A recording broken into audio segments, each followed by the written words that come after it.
Gentlemen, welcome to the Week 8 edition of the Tommy League Jones Weekly Recap. Congratulations to all the winners out there, but the biggest congratulations goes to Jordan Worley and Abby Worley. They are expecting to welcome their newest member of the family, Hudson James Worley, to the family. Currently, right now, we're 12 plus hours into labor as of this recording at 7 p.m., but we don't need to wait 12 plus hours to get into our first matchup of the week. It was a battle of two former champions going at it. We had Baines versus Beans. Now, Baines, he didn't show up to the Halloween party at John and Christie's, but he showed up in a big way on the scoreboard this week. Stairway to Tevin, his new team name, beats the United States of Comerica 128.8 to 114. Let's take a look at some of those top performers for Beans and USK. Drew Brees had 32.7, David Montgomery with 23.7. Otherwise, Beans, your team, absolute trash this week. Better luck next week. Taking a look at Zach's top guys, new team name for my guy because of Tevin Coleman's 4 TDs. He got you 37.8. Watson poured on 33 more. He even overcame a 0 on the scoreboard from his boy from OU, D.D. Westbrook. Let's move on to our next matchup. We have two guys that have never come close to sniffing a title in this league. That's Caleb versus Connor. Now Connor, or bless him, looking to snap a losing skid, but he'll keep sliding. He loses to Mixon Jackson by a score of 88.6 to 116.7. I would have beat both of these teams this week, but either way, let's look at some of those difference-making performers here. For Caleb, all about the wide receivers. Julian Edelman gets him 23.5, and with 16.8, Stefan helps digs you out of last place.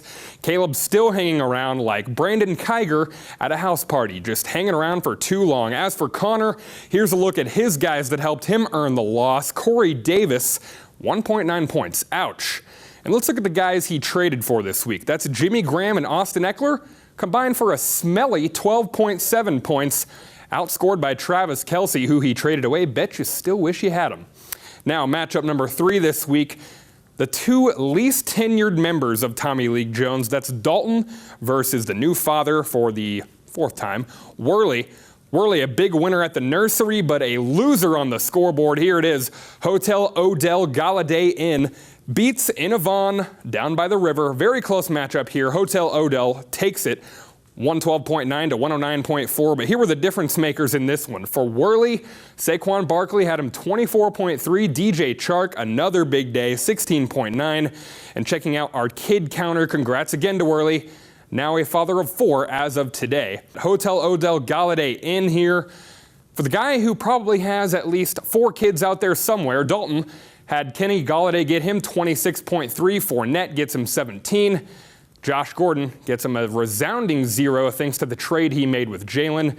Mike Evans with 38. That was a dumb move. Anyway, the win still gives him a chance at the playoffs, but still no chance with Jalen's girlfriend's friend, Remy. And now the Genesis halftime show.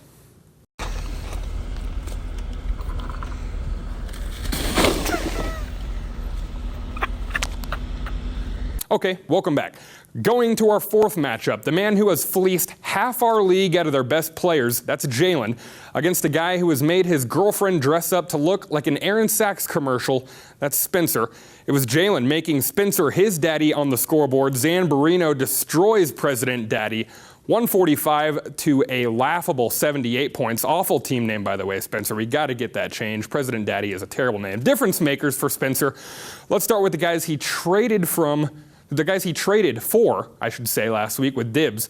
Coming back down to earth, Brady, a solid 22 points, but Sony Michel and Marvin Jones combined for just 11.6. Zach Ertz has been trash all year. He puts up a whopping 3 points to round out a roster of absolute garbage.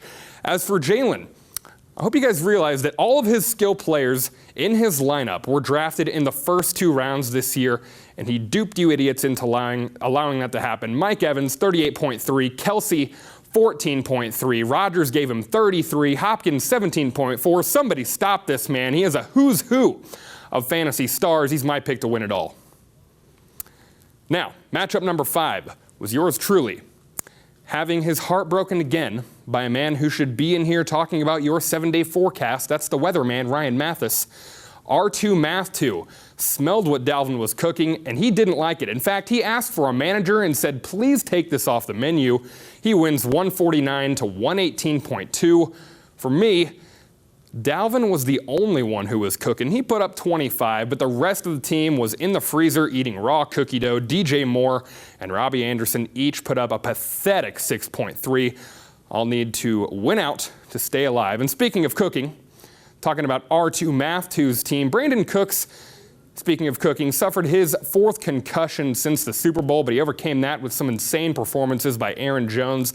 That's a 40-piece. Latavius Murray fills in for Kamara, gets him 33. Michael Thomas pours on 22 to drive me into an even further downward spiral. And the final matchup, the battle for first place, two former champs, I should say. Nicholas Ryan Dibbin versus Cody Gregory Lafferty. It was Dibbs versus Laff, Carroll versus Susan Ray. This is big time stuff here, folks, but Dibby Dirty Money would prevail. A statement win over Laff's team, I like him chubby, 158.7 to 109.6. Dibbs with the highest score of the week. Dibbs standout performers. Injuries to Thielen and Matt Ryan make no difference here. Cooper Kupp, 33.5. McCaffrey, 26.5. Again, New England's defense, 21 this week, thanks to Baker Mayfield continuing to be an absolute dumpster fire of an NFL QB. And taking a look at Laff's team, well, it was laughable. His starting running backs fumbled a total of 3 times. His boy Nick Chubb only gets 11.3. Derrick Henry with 5.9. Nothing else good to speak of. He'll hope to get Davante Adams back next week. Well, guys, that was week 8. It was a good one. Let's take a look at the standings now heading in to week 9.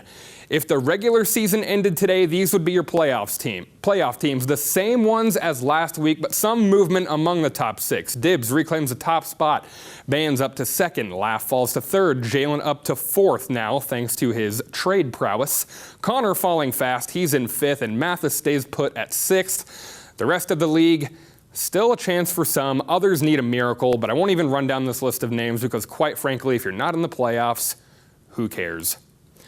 Some big matchups next week, but for next week's league recap, I nominate the man who sits in first place right now, looking to be our first 2-time champion. That's Nick Dibbin.